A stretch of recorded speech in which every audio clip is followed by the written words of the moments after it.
ये कोई आम जेल नहीं है, बल्कि वो जगह है जहां इंसान से उसका नाम, उसकी पहचान और उसका भविष्य सब कुछ एक साथ छीन लिया जाता है।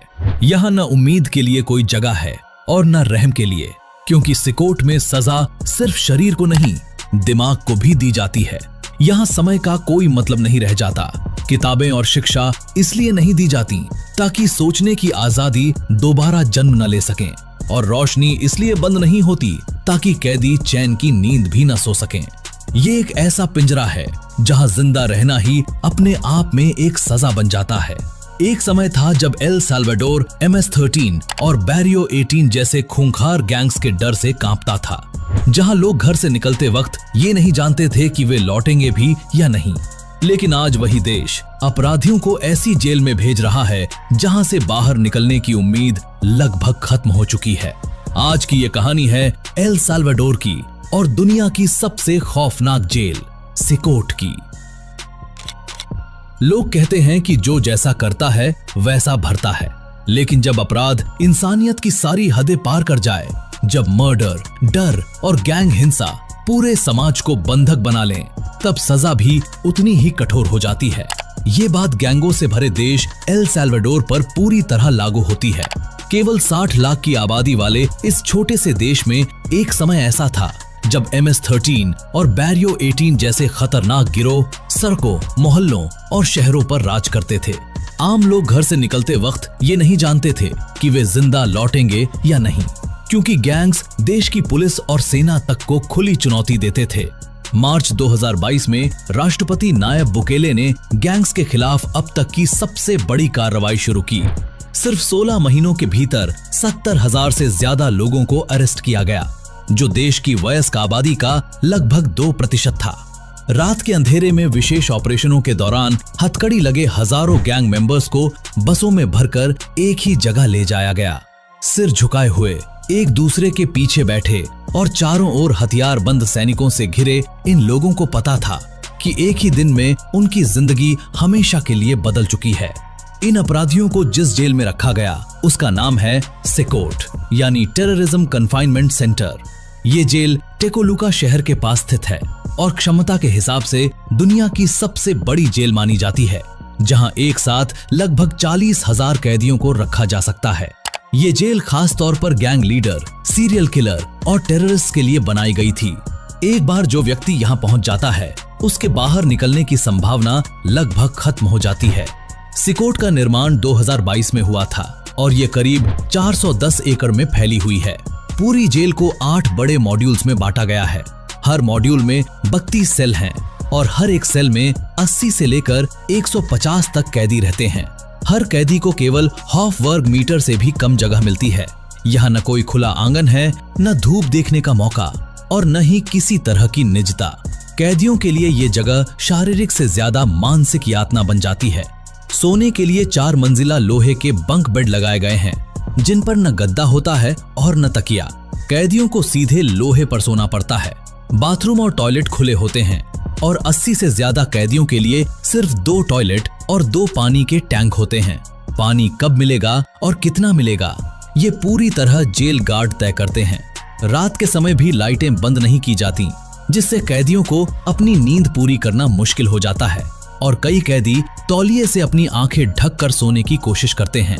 जेल की सुरक्षा किसी सैन्य किले से कम नहीं है।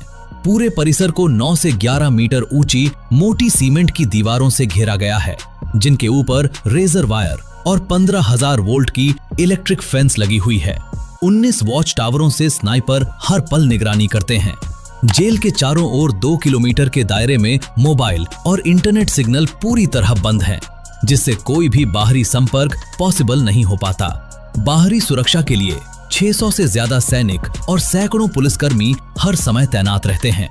जेल के अंदर 50 लोगों की एक विशेष दंगा रोधी टीम है, जिसके पास बख्तरबंद गाड़ियां और आधुनिक हथियार मौजूद हैं। जेल में प्रवेश से पहले हर कैदी को हाई कैपेसिटी एक्सरे स्कैन से गुजारा जाता है, क्योंकि पहले कुछ कैदी माइक्रो SD कार्ड, चिप्स और मोबाइल चार्जर जैसी चीजें निगलकर अंदर ले जाने की कोशिश कर चुके थे। जेल में काम करने वाले सुरक्षाकर्मी अक्सर अपना चेहरा ढककर ड्यूटी करते हैं, क्योंकि गैंग्स के नेटवर्क जेल के बाहर भी कई देशों तक फैले हुए हैं और बदले का खतरा बना रहता है। सिकोट में कैदियों को अपने परिवार से मिलने की परमिशन नहीं होती और फैमिली कांटेक्ट लगभग पूरी तरह खत्म कर दिया जाता है। बड़े कैंपेन के दौरान कुछ निर्दोष लोग भी गलती से गिरफ्तार हुए, जिनके परिवार आज भी ये नहीं जानते कि उनके अपने जिंदा हैं या नहीं।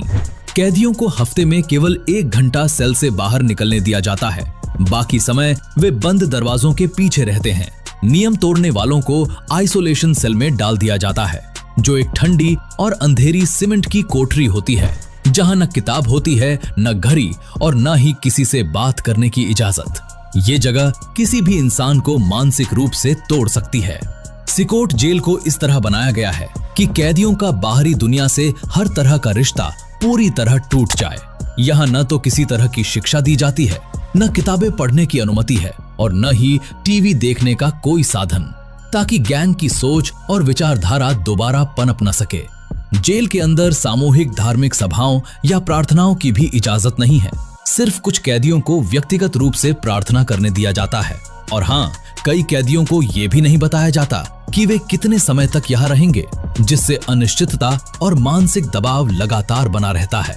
सिकोट का डिजाइन ऐसा है कि एक मॉड्यूल के कैदी दूसरे मॉड्यूल के कैदियों को न देख सकें और न ही किसी तरह के संकेत या संदेश भेज सकें। सुरक्षा व्यवस्था को और सख्त बनाने के लिए जेल गार्ड्स की ड्यूटी बार बार बदली जाती है, ताकि कोई भी सुरक्षा कर्मी किसी खास कैदी या गैंग से निजी रिश्ता न बना सके। कैदियों को खाना भी उनके सेल के अंदर ही दिया जाता है और कभी सामूहिक रूप से भोजन नहीं कराया जाता, जिससे आपसी साजिश या योजना बनाने की संभावना खत्म हो जाती है। जेल प्रशासन कैदियों की बातचीत पर लगातार नजर रखता है और अगर गैंग से जुड़े शब्द, इशारे या संकेत सुनाई देते हैं तो तुरंत कार्रवाई की जाती है। कई कैदी अभी तक बिना किसी तय सजा के यहाँ बंद हैं, क्योंकि उनके मामले अदालत में लंबित हैं। इसी वजह से ये जेल मानवाधिकार संगठनों की आलोचना का विषय भी बनी हुई है। सरकार का कहना है कि सिकोट का मकसद सिर्फ अपराधियों को कैद करना नहीं, बल्कि गैंग संस्कृति की रीढ़ तोड़कर आने वाली पीढ़ियों को ऐसा सख्त संदेश देना है कि वे अपराध की राह चुनने से पहले 100 बार सोचें। खाने में कैदियों को दिन में 3 बार चावल, बीन्स, पास्ता या टॉर्टिला दिया जाता है। कोई मीट नहीं, कोई विशेष भोजन नहीं, सब कुछ तौल कर दिया जाता है ताकि किसी तरह का झगड़ा न हो। MS-13 और बैरियो 18 जैसे दुश्मन गैंग्स के मेंबर्स को जानबूझकर एक ही सेल में रखा जाता है, ताकि जेल के अंदर उनका गैंग कंट्रोल पूरी तरह खत्म हो जाए। इस जेल में कई कुख्यात गैंग लीडर भी बंद हैं, जिनमें एक ऐसा अपराधी भी शामिल है जिसने 50 से ज्यादा मर्डर्स की बात खुद कबूल की है। आज वो अपने अतीत पर पछताता है और अपने बेटे को एक बार देखने की इच्छा रखता है, जिसे उसने बचपन में आखिरी बार देखा था। सिकोट ऐसी जगह है जहां कोई भी इंसान पहुंचना नहीं चाहेगा, लेकिन जिन लोगों ने हजारों बेगुनाहों की जिंदगी छीनी, उनके लिए ये अब स्थायी ठिकाना बन चुकी है। एल साल्वाडोर में जहां कभी मर्डर दर 104 प्रति 1 लाख थी, वो 2023 में घटकर केवल 2.4 रह गई। आज ये देश दुनिया के सबसे सुरक्षित देशों में गिना जाने लगा है। फिर भी एक सवाल आज भी खड़ा है कि क्या ये सच्चा न्याय है या डर के जरिए कायम किया गया नियंत्रण? इसका जवाब शायद आने वाला वक्त ही देगा। आज एल साल्वाडोर पहले से ज्यादा सुरक्षित है, सड़कें शांत हैं, डर कम हुआ है और आंकड़े सरकार के पक्ष में खड़े हैं। लेकिन इन ऊंची दीवारों के पीछे हजारों जिंदगियां ऐसी भी हैं जिन्हें कभी अदालत में पूरी तरह सुना ही नहीं गया। सिकोट ने क्राइम को रोका है या फिर उसे डर के नीचे दबा दिया है? तो अगर आपको ये वीडियो पसंद आया है तो इसे लाइक और अपने दोस्तों के साथ शेयर जरूर करें और कमेंट्स के पास जो हाइप बटन है उसे प्रेस करके इस वीडियो को सपोर्ट जरूर देना। वीडियो को अंत तक देखने के लिए आपका बहुत बहुत धन्यवाद।